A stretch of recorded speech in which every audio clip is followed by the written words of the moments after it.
Okay, hello everybody. Actually, I was supposed to do this both, and Joey kindly showed up and said, no, you are not going to do it. I will do it for you. No, it's a matter of scheduling, stuff like that. And actually, it's Joe that is going to present everything, and I am there as a backup, just in case we start discussing stuff around the scene builder and so. So, Joey, go ahead. Hello. All right. Can you hear me? Yes? Okay. So I'm Joe Andresen. I'm a graphics engineer on the graphics team for JavaFX. Work on Prism and various features, new canvas feature. And also, I have helped out with some demos and some JavaFX development here and there. So there was a scheduling conflict with one of the Scene Builder talks, but it was able to get moved around. But I had already started, making content for this talk, so we're both here, and you get both of us. So this is going to be a very informal talk. I'm going to kick off a little bit of discussion about some of the various tools and how you might use them together to help you rapidly develop a JavaFX application, and then kick off a discussion, maybe talk to some of you about if any of you are having problems or any questions on a particular thing about JavaFX. I can promise you 100% that any questions you ask will get answered. They may not get answered by us, but we could keep track and get your contact information and definitely get an answer for you. Because really, I want this talk to be about problems people are having and the solutions that are out there in order to get around them. So, a little bit of a story about how I got involved with Scene Builder. Java won Brazil back in December. I volunteered to go and do booth duty, and they actually needed somebody to do the Scene Builder talk, and so I volunteered. And I had kept an eye on Scene Builder because it's a JavaFX application itself, and so they'd file bugs, and I'm on the graphics team, so I'd fix Scene Builder bugs, and it's like, Scene Builder is going to be released, these are critical bugs. And so I was on the plane to Brazil, and I had downloaded Scene Builder. I had actually never tried to develop an application with it. At the time, it was in alpha. And even more so, I was on a Mac. So I spent about an hour and a half. I had 2 hours of battery life. And I was able to develop at least the layout for this application, this stat tracking application that I had come up with. And in a matter of an hour. And I had done the layout in Photoshop and the kind of the design of the logo and whatever you can see here. And but kind of the thing that was shocking to me was just how quickly I could go from not knowing anything about using Scene Builder from as a designer to getting in there and making my application. It was actually pretty refreshing, since for the past 2 years before that, any JavaFX development I did, I was code deep in NetBeans, trying to code out the layout and the design and everything. So it was a relief to see us going in this direction, being a full-fledged Java developer. So lo and behold, I arrived in Brazil. I was ready for the Scene Builder talk. It went great, was well received, and that's how I got involved with these kind of Scene Builder talks. So the first thing I'm going to go over is a problem that people have when they're developing an application. They say, well, CSS is great, and I have my design. I went into Photoshop. I got from the designers exactly what they want the app to look like. But whenever I have to make a tweak, going from code in the CSS to seeing that tweak in my design, it's a very cumbersome workflow. It takes a while. I may make a tweak and then go into my design and it doesn't look right. I may get caught going back and forth, and you're fighting with the tool as opposed to fighting with your design and trying to get the design to look exactly like what you want to look like. And so we have an app for that. It's called FX Experience Tools, and you may have heard about it. It's been discussed. It's on the JavaFX community web page. But it allows you to pretty much instantaneously generate a base look and feel for your app, and it has beginning and or beginner and advanced, basic and advanced settings, to where you can change borders and stuff. I'll get into it in a second. And like I'm going to show you, it works in conjunction with Scene Builder. So I'm going to be going back and forth between some code here. So hopefully, let's see. Can you guys see that? I should probably zoom in a little bit here. So what does that hold? Oh, so view. Let's go full screen. View.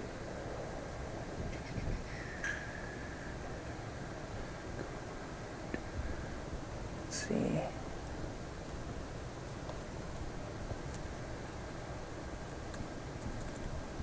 I can't zoom in for some reason. All right. Let's take off full screen for now. So here is FX Experience Tools.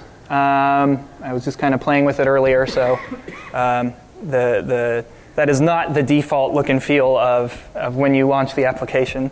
That is a hideous look and feel. But as you can see, there are different things to play around with here. Lots of different fonts you can set. And as you set the font, it updates the look and feel here of this in that little box there, of all the different controls, the sliders, the text area, text field, and you can kind of get an idea of what it's going to look like.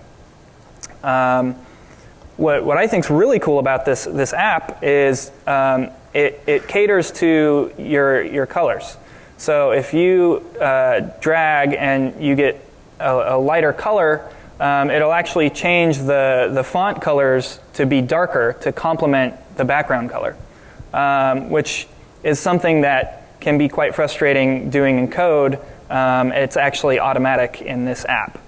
So it's really handy, fun to play around with. But you may ask yourself, well, okay, that's cool, but what do I do once I have a look and feel that I'm kind of going for? So let's kind of go back to this like darkish color here. So one nifty thing you can do is you can go down here and you can copy the style sheet. So it has, or you can save it. The reason why I said earlier is that it's a base look and feel is this isn't going to give you every single thing you need to complete your application's look. But what it will give you, and what I kind of have used it for, is I created a FX application in NetBeans, and actually, to be clear, it's the FXML JavaFX application in NetBeans. And so that comes with a sample FXML file here and also a CSS file. Actually, I might have created the CSS file. But anyways, so I basically go in here. I can select all and paste. And you can see it has pasted the results of what was in that look and feel. Now, there are a couple of things to note about doing this. if you're familiar with JavaFX CSS, these are actually lookup colors. So if you want to set the actual background, you would say, actually, let's do that right now. FX background color, and then you would set it, let's just for an example, set it to red or whatever. And then if we go to Scene Builder, actually.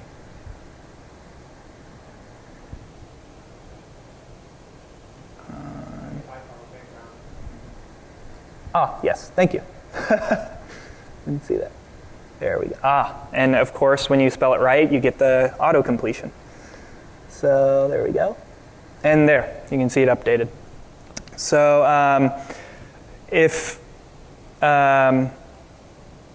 you get now obviously you wouldn't use this base to complete it. One of the things that I ended up changing, this is one of my example apps, which I'll talk about in a little bit. One of the things that I ended up changing was, these are table views, and the CSS from that app didn't change the font size of the column headers. And so, I had to go in and actually increase the font size. And I did that by just going into Scene Builder and coming over to the style here and just adding a style to increase the font size. And so, and going back and forth between Scene Builder and FX Experience tools, making a couple of tweaks, you can quickly iterate on a design.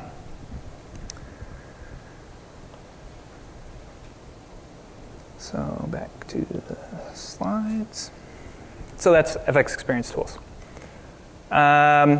So another thing I'm going to go over very quickly, because I pretty much just talked about it, was what's the optimal workflow for using all of these tools? You have NetBeans, you have Scene Builder, you have FX Experience tools. You have actually FX Experience tools. If you saw, had a spline editor here for creating animations, and you can see at the bottom here it has interpolator.spline, and it gives you the results. There's also a derived color calculator, which kind of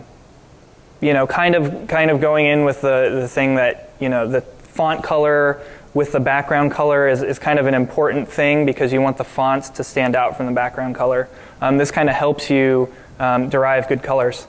But what's the kind of the workflow that you would use for developing an application? And this is something that has definitely evolved with all of these new tools coming available, and especially the NetBeans support of FXML projects. But basically, what I do is in fact, I could do it here, just as an example. I would create the new JavaFX project, select JavaFX FXML application. Next, we'll just leave it at the name. It's going to generate the FXML. Here, there it is. Open it up. And so you can see this sample FXML here. I would open this in Scene Builder, and then it's kind of like Scene Builder is connected to this JavaFX application. You can see the sample controller in there as well, which is where you plug in your logic. And then, like I said before, the CSS file isn't created in there, so I created it. And then you can attach that in Scene Builder, and then you can use that as kind of like your base look and feel to dump all of the CSS in there from FX Experience tools. And then you're kind of up and running for the most part. And I would say I would use this for a kind of a prototyping mechanism, because once you have everything there that you want, you'd probably want to clean up the CSS a little bit, go in and clean up your your FXML a little bit, maybe try to centralize all of the styles that you've done. But it definitely gets you up and running very easily. So with that said, here this Stat Tracker 2 app was basically my second iteration on my original idea. Was, you know, I want to be able to go in and quickly do something, and the idea that I started with was you know, recording stats of a game, and then I kind of trended towards, oh, why don't I just, you know, be able to add a bunch of sports teams and then and then you'd press a button, and then the controller would go and calculate different matchups for the home and away team, and then it would list them in the other table. And so here's this is the main code, which obviously it's just going to load the FXML sample, and then the controller here, which has everything we need, is going to basically refer to the FXML objects here, and then have you can see the handle actions there, but basically let's give this a run. Oops, not that way. It's a bad habit.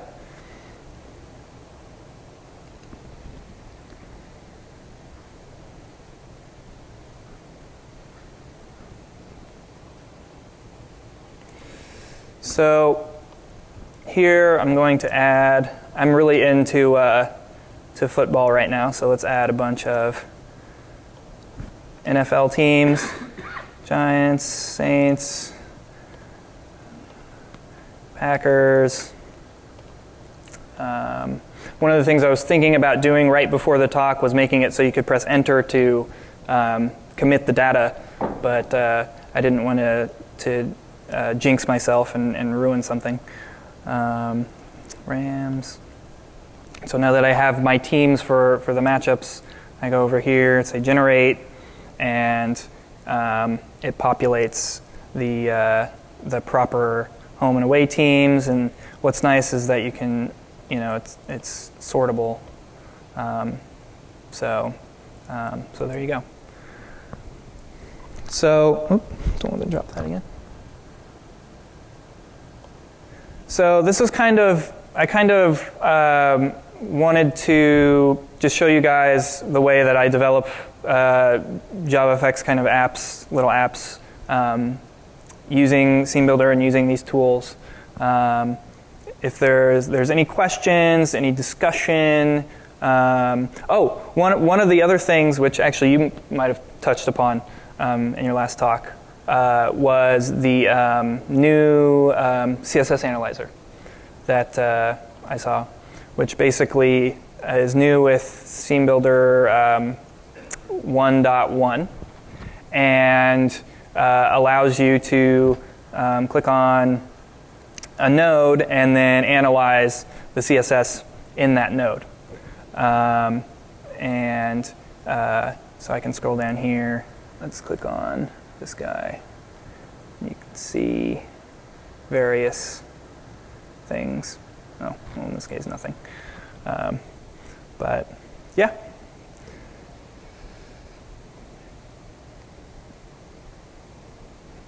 So I wanted to make sure I left some time for discussion. So if there's any comments, questions about FX Experience tools, tell me what you're working on. I'd be interested to hear. So has anybody used Scene Builder? Show of hands. Excellent. Has anybody used FX Experience tools? Okay. Anybody going to give it a try? Yes?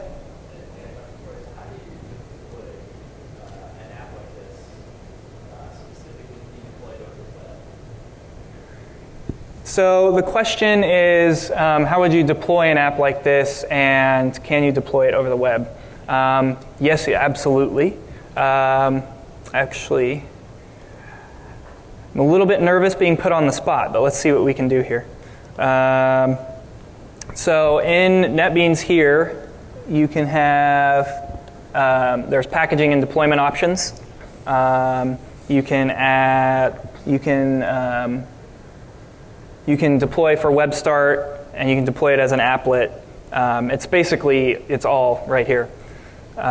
So you can have signing and stuff, but that's where you would go. And we have documentation. I think if you go on the JavaFX website for it, it'll help you out.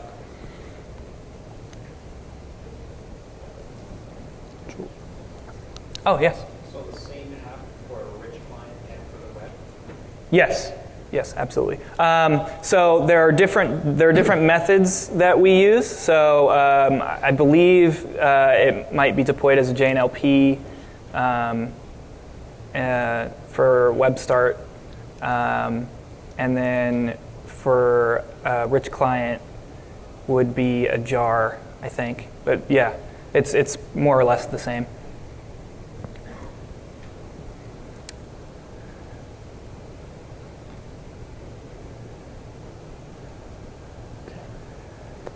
Nobody has problem. Excellent. Yeah, yeah, this is great. You're all. Cool. You don't have problems perhaps with Hello World application? Do we have people in the room doing more than Hello World with JavaFX and Scene Builder? No. No. Yeah. My question is the context of enterprise application. If you have a server side, for example, NetBeans implementing this JPA and using remotely, how would you match the data model to the Right. So observable list is what you'd want to look into. I actually have two in here. I don't know if you can see this very well, but there are two observable lists here. One for the team, which is plugged into the left table view, which is just one column. And then the other observable list is a list of matchups, which all a matchup is just two teams. So one home and one away. And so basically, by using these observable lists, you would basically define a data model, which in my case is these two classes, the matchup and the team. And you, for the team, you'd use these properties. And what this allows us to do is the table to do is observe these properties, and when they change, they get notified, and then they render, what the latest data is. Now on the server side, you have an entity for team and maybe for master detail, you also have a one-to-one relation that is implemented using a collection list or something like that. So you have that model on the server side. Now how do you map that to the model? So since it's a Java API, you can pretty much do anything. I know that the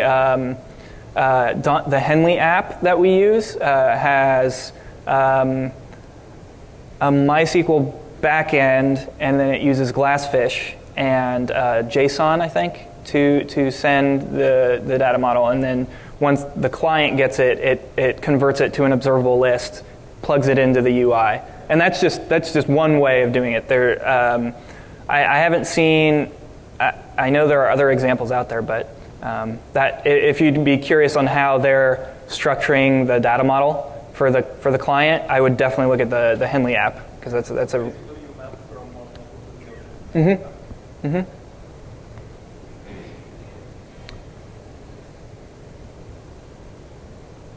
Yeah. So say for example, your application here works with a small component that you want to embed in a much larger component some other time. Say it becomes now a custom component, which has its own controller. What's the best practice for getting that controller into my top level controller, like getting access to it? So I think it's a question for me. So when you include an FXML inside an FXML, you can have the included controller that is injected to the embedding controller. So there is a naming pattern.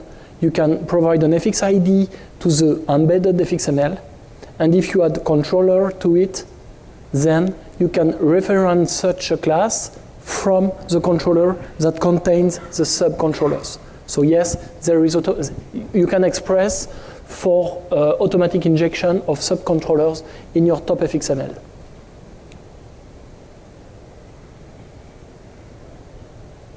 Yeah. Second question. Does it support some revalidation or something like that? That's a good question.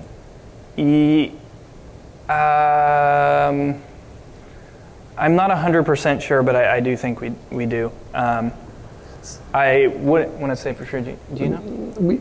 Actually, it's a hot topic. There is no API in JavaFX for data validation. There is not yet, but I know that Richard Baer, for example, has started some discussion on the OpenJFX discussion list around this subject. I know that I don't remember the name of the number of the GSR. There is a GSR that is doing that, so they want to make it well.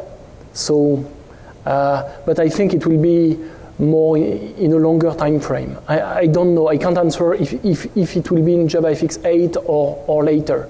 But the need has been identified, but there is no yet API.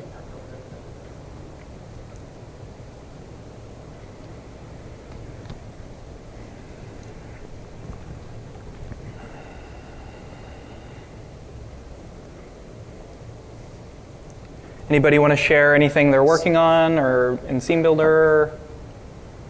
Anything? One of the, in my initial submission for this talk, one of the idea was to give you some a bit of feedback on how we did the Scene Builder actually, because the Scene Builder can be considered as a big application, one of the first big application Oracle has developed in JavaFX. So we have been facing some issues that you are going to face, and one of the interesting aspects is really related to packaging. How do you package your application to look nice on Windows, to look nice on Mac, to look nice on Linux? How do you take benefit of the event handlers in Mac? I don't know if you are aware of the Mac model. When you double click on a file, you have a lot of events that are Apple specific, Mac OS specific, that can reach a JavaFX application. So you have to be aware that at some point you will have to adapt your application according to your platform. So I think JavaFX does a great job at that by first allowing you to take benefit of the file chooser of each platform. When you create a file chooser, you will get the file chooser of the platform you are running on. So it's a start of native integration. Yesterday I showed you how you can move your menu to the system menu bar, so that's another aspect. And something that is very hot, I would say, and that answer a bit the question related to applet and packaging and how to run this application. Really, the way we seems to go is to package native application. So some new packager are part of the JavaFX tooling, and at the end, when you are done with your development, styling, and so on, you can ask this JavaFX packager to generate a DMG on Mac, to create an MSI on Windows, and I don't know, Ubuntu package for Linux. So the tooling, we are focusing now on the development time tools, but actually I think the hot topic these days are packaging at native application, and you have help there. So Scene Builder, for example, is packaged as a standalone application. It contains its own Java. It doesn't rely on the Java that is installed on your machine. So we are co-bundling all our dependencies inside a bundle. And it seems that it's the way the JavaFX applications are going to be packaged in the future. You still have this GNLP applet kind of deployment, but the native bundle is what is emerging, and it seems that there is a lot of traction on this. So this was one aspect I wanted to mention. Other feedback we can give is related to performance. So when you will play with Scene Builder, you will notice that it's sometimes a bit slow. It creates a lot of nodes. There is a CSS engine that all the time applies the rules and track changes, and because all the dynamicity, when you have the focus, it's CSS. When you have a mouse over, it's CSS that change the look and feel. So the CSS engine is working all the time. So we have learned that you need to have some hierarchies that are not too deep. If you can keep your hierarchy quite flat, you will have better performance. FXML and performance, we have also. So as I said, we have part of the scene builders that have been made in FXML. So it's mainly some static parts. The CSS analyzer, for instance, it's an FXML, a big FXML file that contains this table. So the table is static. We are not going to replace the table. We replace its content. So it fits well the FXML model where you define static layout. Everything that is dynamic, that is related to selection, for example, when you select a node, on the right you have the inspector with all the properties of this node. It's not yet FXML. We are looking at having the tool being 100% FXML, but when starting this approach, we have reached some issue related to performance, so we have made the FXML loader to work better, because the FXML loader is mainly doing reflection all the time. So it looks at text and tries to load classes and create new instance, set properties on them. So all this reflected content is cached now in the FXML loader, so it's getting better. But it's not as fast as creating new object, new instance directly by code. So for now, your skeleton and all the parts that are static should be made in FXML. For example, I can show you something from the CSS analyzer that you can show. So the CSS analyzer, until now, we were just showing this big table. That's a way to present information that is nice, because you can find out what is the winner, what is the loser, what are the various values, and where do they come from. But we have also another view of the same information that is in fact shown in a web view. So you can do view as text. And this time, all the rules, the ones that apply and the ones that don't apply, are presented in a textual form. So that's interesting, because then you can copy paste and update. That's the starting of CSS edition. But what I want to say there, if you look at the FXML of the CSS analyzer, there is some content that is not on the scene all the time.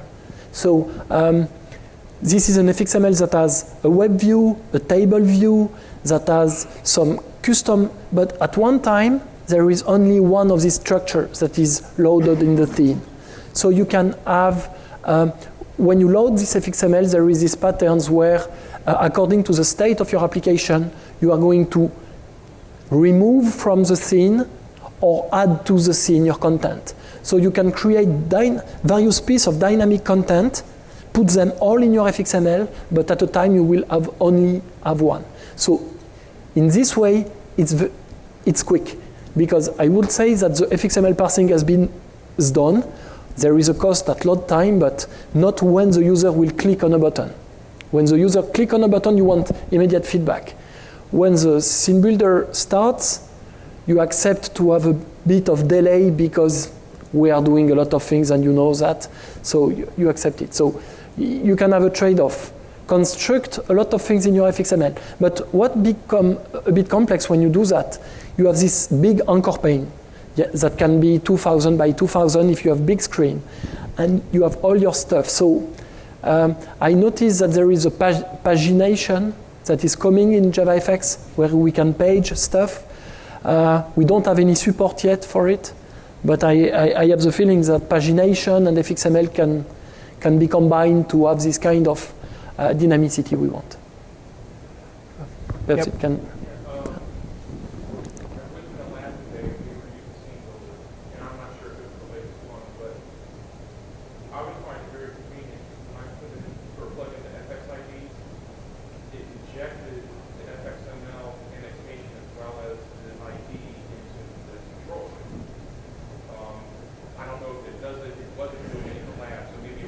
No, actually, it's something that we are a bit strict these days.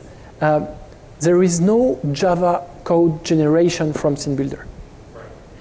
I presented the new tools, but very small. But they are starting to add features in NetBeans 7.3 beta from an fxml that has been annotated with your fx ID and not annotated what, but you have the fx ID located in your fxml. We do generate a controller class. And it's not only a one-shot. If you update your fxml, if you add new fx ID, it will update the class, keeping your actual code. So this is something that it's a bit, we know that we have these questions, but we don't want to go in the land of IDE. For now, we will see in the future, but today it's Scene Builder does fxml.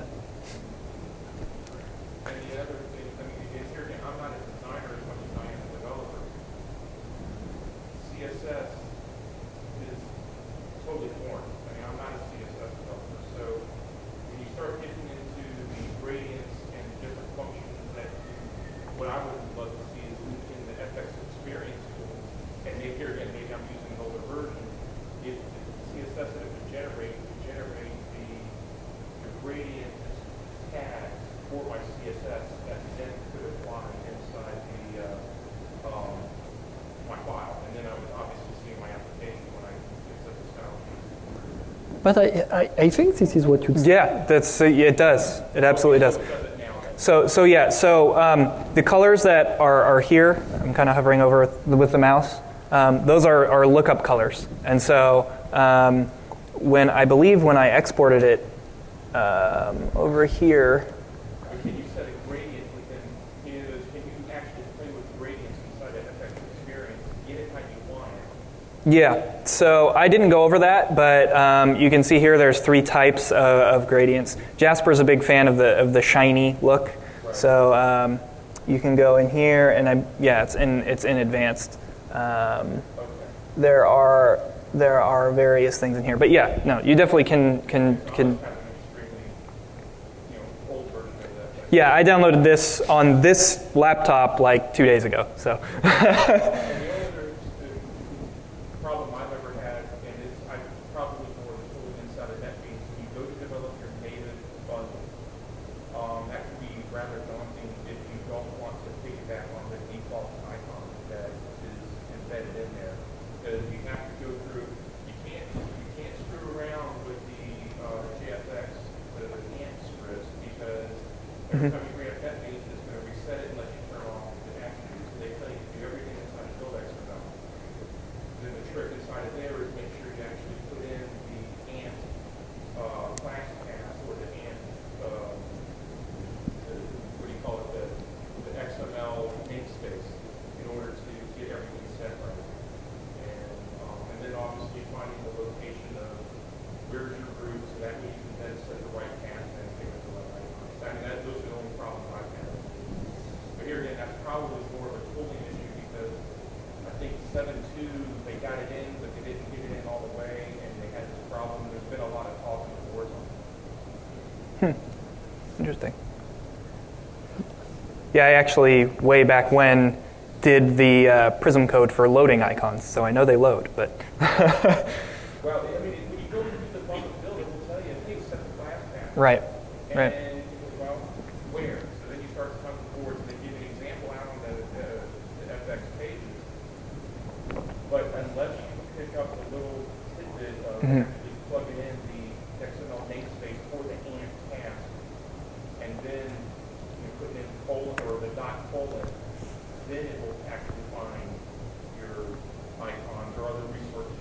That sounds more tedious than it needs to be. I mean, yeah. Oh, but to answer your question, no, I just realized that we have this ability in Scene Builder to show you what the controller class will look like. Did you find this menu action? No. Okay, perhaps you can show Yeah. it. So it will not. Where you can assign it and set it. You can set it. So I think Joey has set some team text field. You don't manage to I was going to make this smaller. There we go. And so you have set it in the FX ID. So now if you go to View in the View menu and show sample controller skeleton, Ah, yeah. there you have something that you can copy paste. That is, so when I say that we are not generating Java code, we are not touching at your Java files. We are not, but They change like cut and paste. yes. And you will have some nice assertion to check that they are not null when initialize is colored and so on. So it's a nice way to update your controller class. You back there? So notice that most of the examples that are shown, tutorial purposes, have one view and one controller. And some of the applications I work with have are more complex engineering analysis. Right. And there are many views. What sort of support do you have for managing multiple controllers? Usually it's fairly complex.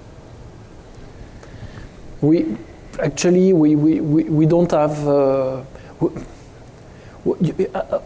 There is this sample in Scene Builder that is a login sample that shows how you can replace the content of a scene, of a stage, by changing its scene, and as a matter of fact, its root. So it's mainly.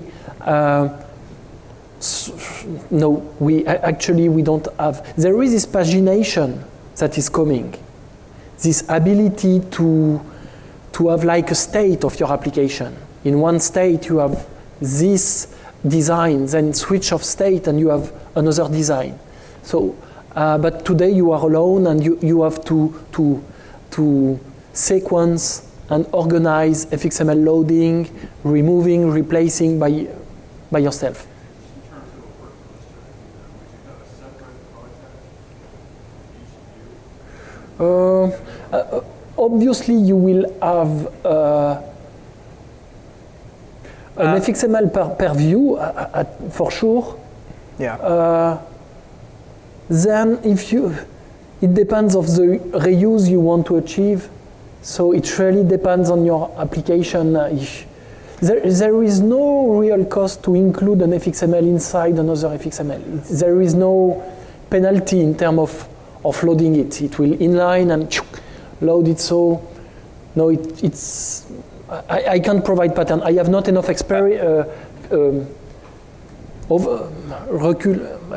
so I can't really comment on yours. So A perfect example of this actually is Ensemble, because all of the little apps or little samples are basically their own little independent things, and I believe one could expand on that design pattern with including FXML and loading FXML. In fact, I wouldn't be surprised. I haven't looked at the source code in a while, but I wouldn't be surprised if there was some FXML in there. Yeah. Why there is no attribute inside XML? Right now you're relying on name quality between XML and the source code. So all the attributes have to have the same name as in the XML. This is a good thing because compared to the configuration, in my opinion, you have to have the possibility to override that with a name or ID. So I just filed a Jira issue, but the response was it's not needed. But I think it is needed later because it will then integrate any code you like and to map it to your XML timeline. Yep. I don't know why this flexibility. Oh, sorry. I don't know why this flexibility has not been added to the annotation. We could imagine that the fxml annotation had a kind of name where we will override and have more flexibility. Actually, I don't know why it has not. Why not? That's yes. Why not? I think it definitely. I will write your suggestion. And the other story is, Yeah. why just one-to-one relation? So I think what can happen, you have more complex view, and you would like to have multiple controllers per view, per XML, without includes, just. And the only thing you have to do is just name the controllers. Okay. I also suggested that in Java, a similar answer. Okay. And what was the answer? No need. So I mean, conventional configuration is a good thing, but I mean, it is in more complex projects. It's actually the case that you can have a bigger view and multiple controllers. So why to be forced to have one-to-one relation between them? Good point. Thank you. There is no technical reason for that. I'm trying to think. There might have been a technical reason for the answer you got. Did they provide an explanation why it wasn't needed? Yes, it's true that I can imagine the answer. It's true that you have freedom then to structure your application and cut your controller into subclass. But yes, you are right that you will have a single front end that will contain all the annotated fields, and this is perhaps not what you want. And actually, I like your point of reuse, because perhaps part of your controller could be reused in other fxml. So in that case, a list is a nice way to achieve reuse. So yes, good. I think it was Greg Brown actually that, and I think it was a matter of resource or priorities. I'm not sure there is technical issues. You have to be careful to have. What do you do when you have two fields that have the same name in two controller class? Exception, okay. So when you start to have multiple, it starts to be complex. So perhaps one technical reason could be to the cost of configuration can be perhaps bigger than the. I don't know. I'm just thinking at now. Right, but in default case, there should be one-in-one relation. Yes, sure. Default case is perfect. Right? Yes. So I really like that approach, but it should be a possibility to introduce multiple controllers, because the controller can be easily huge. Yeah. Yeah. This is the problem, and it's very hard to maintain, right, unit and whatever. So I would like to appreciate smaller controllers. So in your case, what you should do, you should have a kind of empty controller class. You should have controller class that are really only the facet, if you wish, with, and all your logic are in inner class that you can share between your controller. Yeah, but still, let's imagine you have a form with 20 fields, 20 attributes in one. Yeah, I understand that's a lot. Just what you're saying is perfect. It's what I'm doing. Yeah. I inject to the controller a service or whatever, so it is basically empty. But still, if the view is more complicated, the controller becomes huge still, because it needs a binding for the fields. Yeah. Yeah. Oh. Can I pick you directly or go over Java or what's the... You can, if you think that the priority, what is the priority of the Jira? It was downgraded to something like minor. Sorry about that. You can comment and say that I'm pretty sure you described, but whatever I will try to from the internal to push your ideas that seems to be you have good use case. I mean for this point. Yeah, sure. I will cite you and say you said it should be critical, right? If you say that, don't forget that we are working for Oracle and all this kind of thing. We never say actually. We never say what we are going to do. So I said nothing. I said nothing. Yes. Did you put it? We didn't. We have no forward You statements. didn't put it. But we have no forward statements. So there's no need because Yes, but all we this could have one. all this stuff you can download, and I didn't make any. There's no Okay, forward statements that we're making. So, One more question. yeah. If I remember correctly, in the package or your switches or something that allow you to make a binary form of the CSS, so that way people don't start looking with it, if I remember correctly. Is there that type of option for the FXML? Even though the FXML is embedded inside the jar, I can definitely see users want to screw around. Yeah. So yes, that's a good point, and I'm not aware of any binary format that will will speed up load time.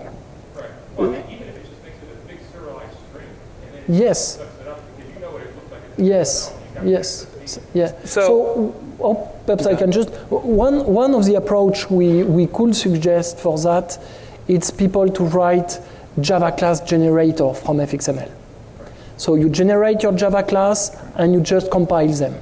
So then, Or just do the serialization, or like encrypt it ourselves, suck it in, and just give you a string reader. Exactly. yeah. I mean, I'm just thinking from a security standpoint, because if you're trying, if you ever go to like a SAS, or whatever they call it now, SAS 16 or whatever, big security audits, if they knew I had some sort of XML in there that someone could screw around with the prompts, and even though they can't get to the controller per se, but they can at least get to the screen prompt,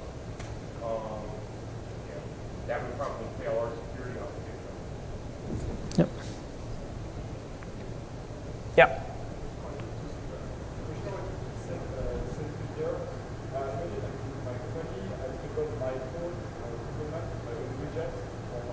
Mm-hmm. Mm-hmm.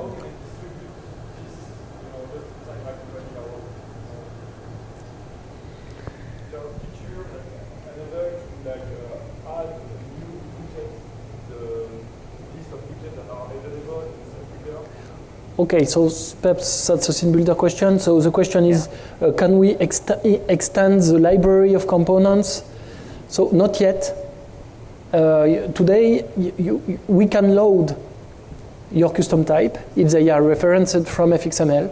So you will be able to play with them, to design them, if you wish, in the scene builder. But today, the library is not yet open. Because what does it mean to have this library to be open? It means that we need to have a format, a packaging format for it. We need some metadata for you to express a lot of things. What is the name? Do you have an icon? What is the behavior?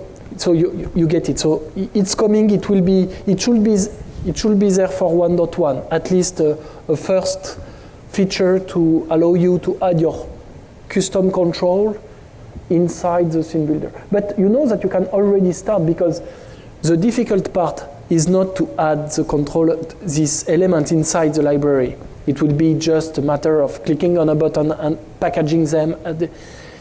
You could start already to design your custom type to be good citizen with respect to FXML.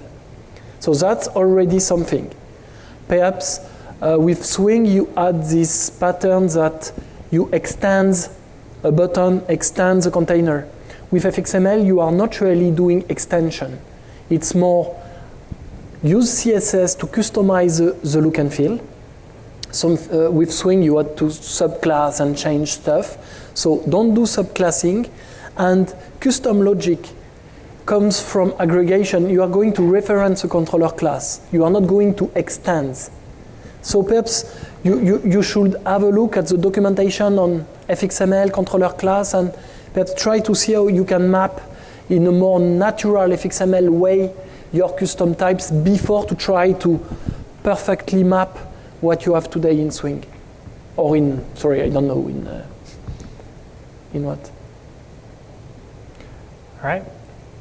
Believe we're out of time. Thank you all for coming and participating. If you have any other questions, you can come up and ask. Thank you. Thank you.